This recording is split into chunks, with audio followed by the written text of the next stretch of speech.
Hi guys, welcome to our YouTube channel Quick Mariner.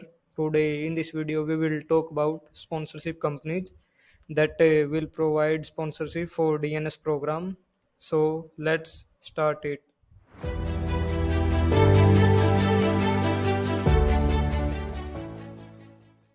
First of all, Anglo Eastern Maritime Academy. इस company के बारे में आपको सबको पता ही होगा जो मर्चेंट नेवी के बारे में थोड़ा बहुत जानते हैं। तो आज हम इसके एलिजिबिलिटी क्राइटेरिया के बारे में जानेंगे। सबसे पहले तो मैं बात डीएनएस की करूँगा, ये वीडियो डीएनएस के लिए ही है। इसमें 65% तो एग्रीगेट यानी कि टोटल मार्क्स जो है आपके 65% होने चाहिए with non medical in 12th and 70% in PCM होने चाहिए। 6/6 आपकी आई साइट होनी चाहिए। 25 ईयर से ज़्यादा आपकी एज नहीं होनी चाहिए। वैसे भी जो ये स्पॉन्सरशिप कंपनीज है ना वो 21 या 22 ईयर तक की प्रेफर करती हैं। तो अब हम इसकी जो हमारे दूसरे नंबर पर है वो है great eastern institute of maritime studies. ये भारतीय कंपनी है। इसकी अगर हम बात करें तो इसका जो टोटल पीसीएम परसेंटेज है वो है 60% एंड इसकी जो एज लिमिट है वो 25 ईयर्स है। और जो आई साइट है वो सबका सेम रहेगा, 6/6 रहेगा। और हाँ, एक और बात, IMUCT देना आपके लिए कंपलसरी है। और अब हम अगर तीसरी कंपनी की बात करें तो ये है सिम्स सिम्स इंस्टीट्यूट। और इसकी जो कंपनी है उसका नाम है ESM एग्जीक्यूटिव शिप मैनेजमेंट। अगर हम उसकी बात करें तो उसकी जो एज लिमिट है वो 20 ईयर्स है और मिनिमम में 60% आपके पीसीएम होने चाहिए और एग्रीगेट भी 60% ही होने चाहिए और इंग्लिश में 50%। और हाँ, इसकी एक और ख़ास बात है, अगर आप सिम्स में एडमिशन लेते हैं तो आपको ब्रिटिश जो पेट्रोलियम जो कंपनीज है उसमें ऑयल टैंकर होते हैं उसमें जाने का भी आपको मौका मिल सकता है। ये कंपनी सिम्स में आती रहती है और आपको क्या पता 9 से 10 बच्चों को जो उठाती है, क्या पता आपका अलग काम करे और आप भी इसमें स्पॉन्सरशिप हो जाओ। और चौथे नंबर पर जो आती है वो है SCI। ये भारतीय कंपनी है जिसकी फुल फॉर्म है शिपिंग कॉरपोरेशन ऑफ इंडिया। अगर हम इसकी एलिजिबिलिटी की बात करें तो पीसीएम इसका 55% है, टोटल 50% होने चाहिए और एज लिमिट है जो 25 ईयर होनी चाहिए। लेकिन इसका जो वेटिंग पीरियड है वो काफ़ी ज़्यादा होती है, तो आप सोच समझ कर ये फॉर्म भरें और इसके लिए अप्लाई करें। फिफ्थ नंबर पर आती है WSM यानी कि विल शिपिंग मैनेजमेंट। इसका जो एलिजिबिलिटी क्राइटेरिया है वो है 60% एंड 50% आपके इंग्लिश में होने चाहिए और 60% जो टोटल हैं एग्रीगेट हैं वो होने चाहिए। अब हम 6 नंबर पर बात करते हैं BSM यानी कि बर्नार्ड स्कल्ट मैनेजमेंट। ये जो कंपनी है ये ARI में आती है और ARI की जो फुल फॉर्म है वो अप्लाइड रिसर्च इंटरनेशनल है, उसमें ये DNS के लिए आती थी।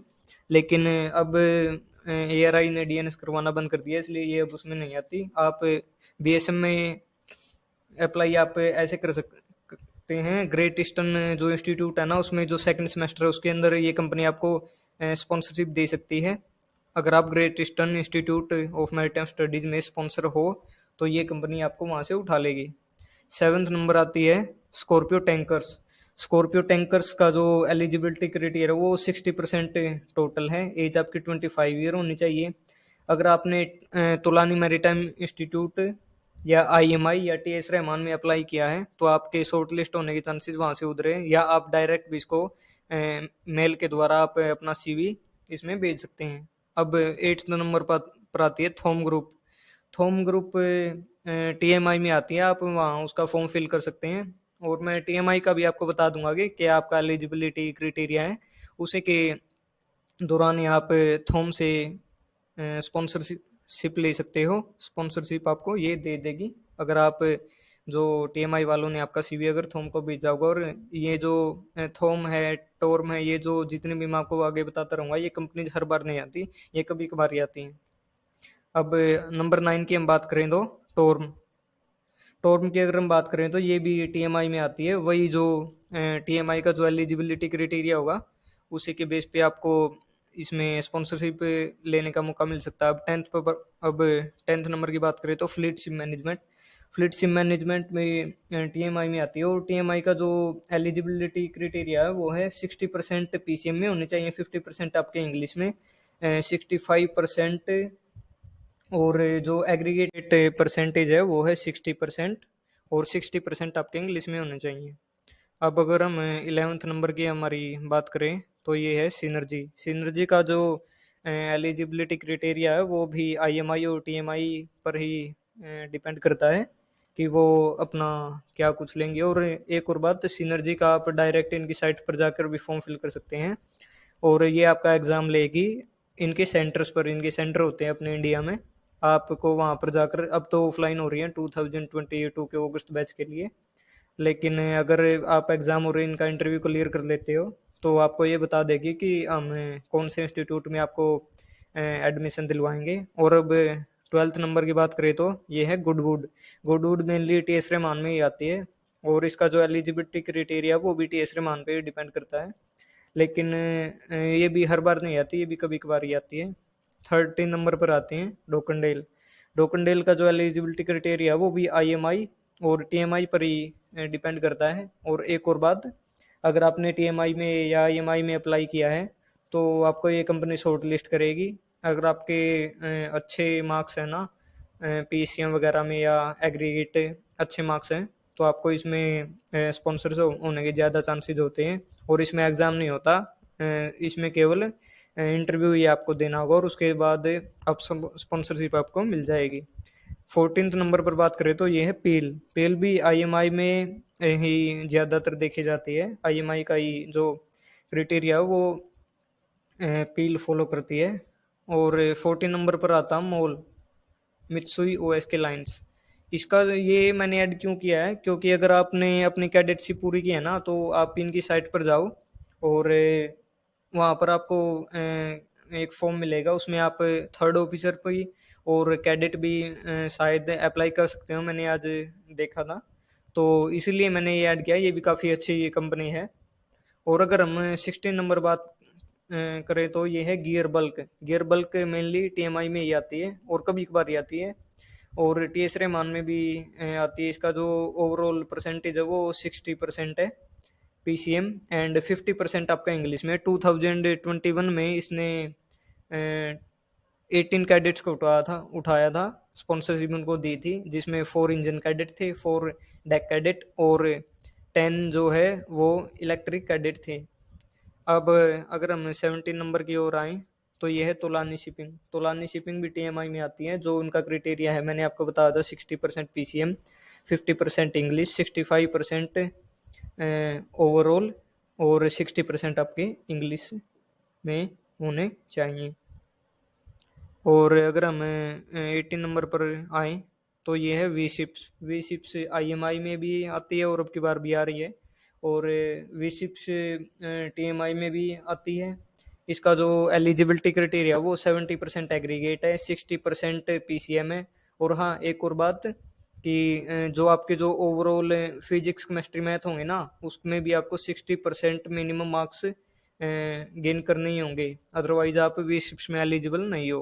19 नंबर की अगर हम बात करें तो एमएससी, मेडिटेरेनियन शिपिंग कॉरपोरेशन, ये वर्ल्ड की सबसे बड़ी शिपिंग कंपनी है, जो ये अपने फॉर्म खुद भी निकालती है।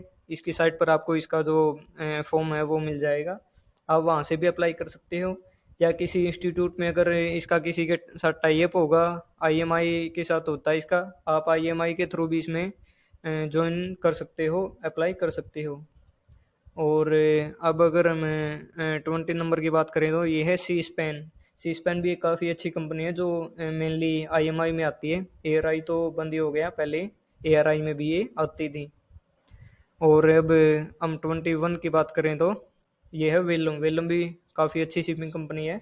वेलम में अगर आपने प्री सी ट्रेनिंग कंप्लीट की है ना, कैडेटशिप की है, तो आप उसके डायरेक्ट थ्रू भी इसमें अप्लाई कर सकते हो, ये आपको ले लेंगे। और अगर हम 22 की बात करें तो ये है डीएमई को शिपिंग। ये भी काफ़ी अच्छी कंपनी है।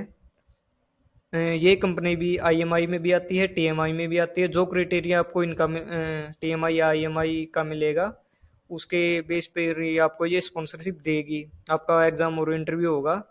23 पर अगर हम बात करें तो ये है एमएसआई।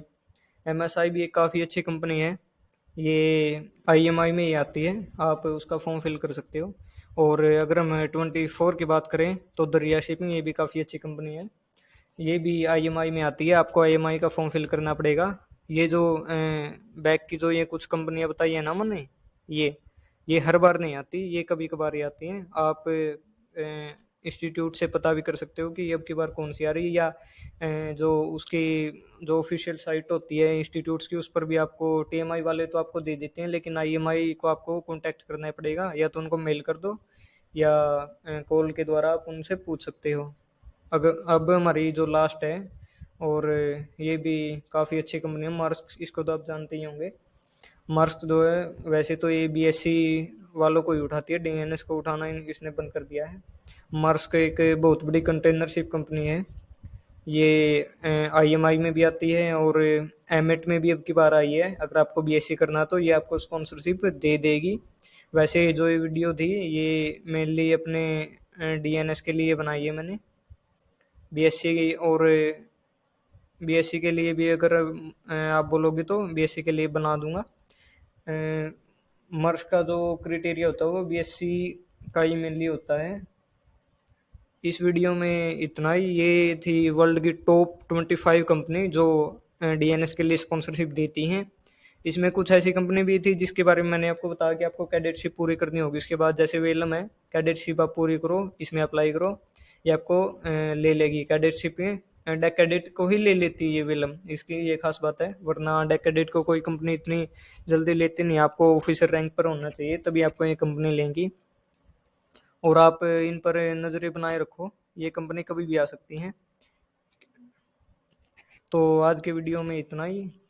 आई होप कि आपको वीडियो पसंद आई होगी। अगर वीडियो को पसंद आई हो तो एक लाइक, कमेंट और शेयर ज़रूर करना, और चैनल को सब्सक्राइब करना ना भूलें। अगर आपका कोई डाउट है तो आप नीचे कमेंट कर सकते हैं। और हाँ, अगर आपको किसी टॉपिक पर वीडियो चाहिए तो भी आप नीचे कमेंट कर सकते हैं कि भाई मुझे इस टॉपिक पर वीडियो चाहिए। मैं अपनी पूरी कोशिश करूँगा आपको फुल नॉलेज देने की।